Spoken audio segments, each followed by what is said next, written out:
Hey everyone, welcome back to The Explainer. Today we're diving straight into a topic that literally shapes the entire quality of our daily lives, our energy, and our relationships.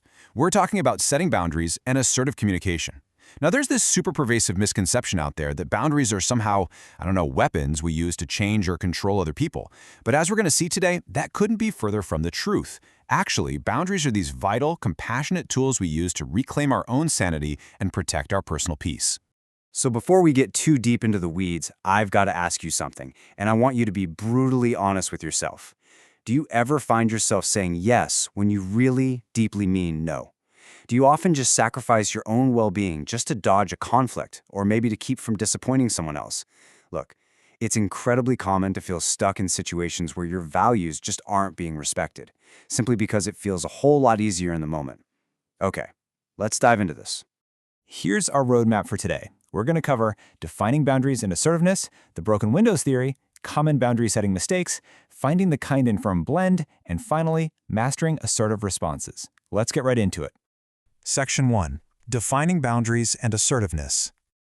All right, so a boundary is essentially a limitation, a rule, or a guideline that's firmly rooted in your personal values, wants, and goals. Think of them as these invisible lines we draw around ourselves. Now, boundaries can be highly formal, or they can be completely informal. You can state them explicitly out loud, or they can just be softly implied. But no matter what form they take, they are absolutely essential because they govern the day-to-day activities and that vital exchange of information between us and our environment. And then there's assertiveness. What is that exactly? Well, it's behavior and communication that demonstrates a real respect for your own wants and desires, but also for the wants and desires of others. An assertive attitude highly values the honest, direct expression of your feelings, but, and this is key, it does so while completely respecting the thoughts of the person across from you. It basically says, hey, I count and you count too. This is a stark contrast to being passive-aggressive, right? Where you might be harboring hidden anger or indirectly dismissing your own needs or the needs of someone else. Moving on to Section 2, the broken windows theory and the real cost of having no boundaries.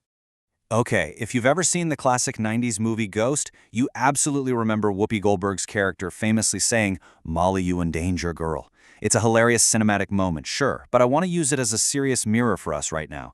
Because honestly, if you are regularly accepting boundary-crossing behavior from the people in your life, you are genuinely endangering your own mental and emotional well-being. To truly understand why that's so dangerous, let's look at the broken windows theory. This actually started as an urban policing concept. The idea is that unrepaired signs of vandalism, like say a broken window on a building, silently signal to the public that more disorder is completely acceptable. Mayor Giuliani famously used a zero-tolerance policy for petty crimes in New York, and it drastically dropped the overall crime rate. So, how does this apply to you? Well, every single time you put up with shady behavior, you're leaving a broken window in your life. It communicates a lack of self-respect and loudly signals to everyone else that they can just keep overstepping your limits without any consequences. Section 3. Common boundary setting mistakes, or basically what not to do. When we're feeling desperate to set limits, we tend to make some incredibly common mistakes. Things like telling people what they should do, bringing things up with terrible timing, trying to force the other person to admit they're wrong, or just completely over-explaining ourselves. Now, what's really interesting about this is that these desperate attempts actually escalate the conflict. Why? Well, because they're actually subtle attempts to force or control the other person rather than just managing yourself. Look, if you are constantly over-explaining and justifying your boundary, you're literally giving away your power and practically inviting the other person into a debate. Let's ground this with a real-world example. The mistake here is snapping back with a guilt trip, saying something like, "Why are you always so disrespectful?" It's a reaction born out of pure frustration. It tries to force the other person to see their flaw, and honestly, it pretty much guarantees an argument. The effective response, though, it's all about a neutral withdrawal. You say, "Oh, sounds like you're in a bad mood. Text me later when it's a better time." The delta between these two approaches is just massive, especially when dealing with an irritated spouse or a grumpy teen. You aren't trying to control their bad mood. You're simply enforcing your own boundary of not participating in it. Section 4. The kind and firm blend. Let's find that sweet spot.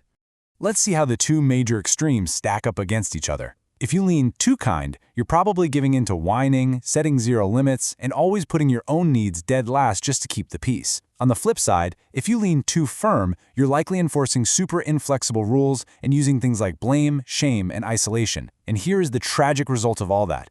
If you are always too kind, resentment secretly builds up inside you until you literally can't stand the other person. But if you're too firm, guilt builds up until you can't stand yourself. And you know what usually happens? We try to fix a period of being too kind by suddenly snapping and becoming too firm. This causes this crazy flip-flopping phenomenon where you bounce erratically from being totally permissive to totally strict. This mental ping-pong just turns you completely upside down in your relationships. It leaves you totally exhausted, and it leaves everyone around you incredibly confused and unstable. So how do we escape this flip-flop trap? Well, it's not actually about balancing kind moments with firm moments on some imaginary scale. It's about blending them simultaneously. Kindness is demonstrating respect for others, their thoughts, and their feelings.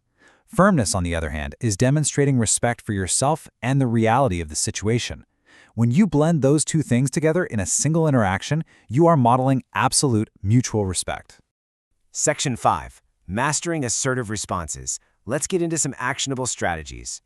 All right, here are the 4 essential ingredients for your communication script. Step 1, tell them what you will do, not what they should do.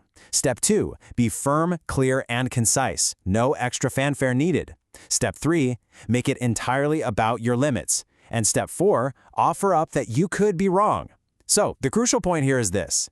By staying in your own lane and making it all about your own comfort levels, you completely neutralize their ability to argue with you. There's just nothing to push back against. Let's apply this to a really tough scenario. Imagine a teenager wanting to go to an unsupervised party. The mistake here would be engaging in this long, drawn-out debate about whether or not you trust them or trust their friends. But look at this effective script instead. I have to respect what I'm comfortable with, right or wrong.